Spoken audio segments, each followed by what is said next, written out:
Looking back, it's embarrassing how solipsistic I became.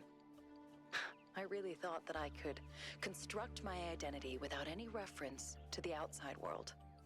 Like I could just will myself into existence. But it just didn't work. And it made me miserable. Everything felt hollow and meaningless, overshadowed by the idea of death. There was something I wasn't seeing, something I needed, but I couldn't figure out what it was.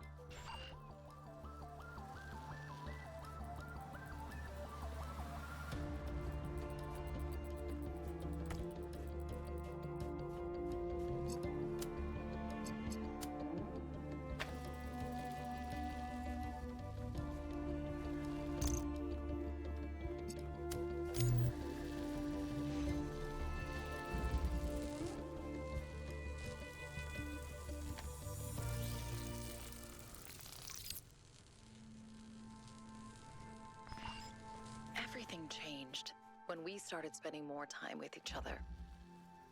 Do you remember that night when we found the old library in the Dead City? It was just after the stampede and we were all a bit shaken up.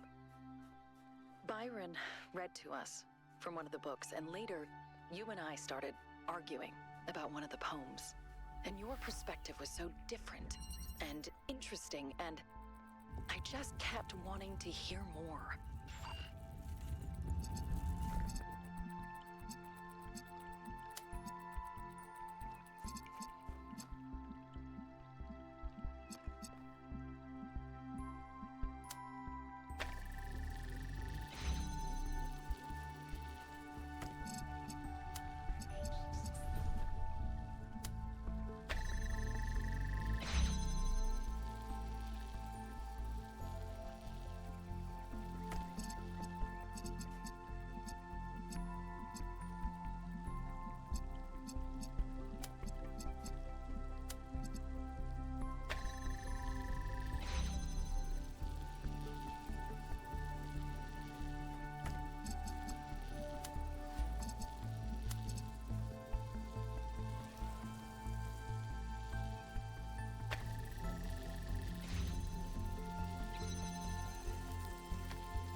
I never really understood the appeal of philosophers who tell us that everything is one.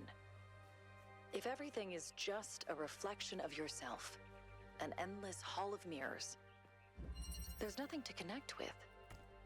And what I realized through our conversations is that everything beautiful happens in that space of connection between one person and another, and between people and the world.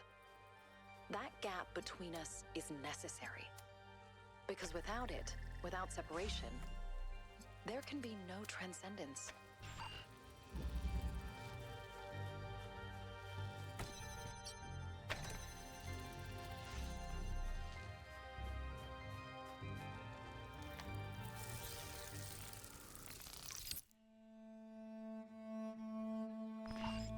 Once I understood that meaning comes from the interaction of the self with the world, I found it easier to be patient, to be kind.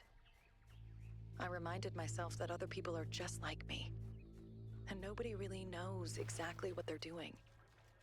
And the more I allowed myself to open up, the more interesting and complex our interactions became, and the more meaningful. We have roughly 50% of Cerebai's personality matrix reconstructed. Who'd have thought that 1K would have made such a good necromancer?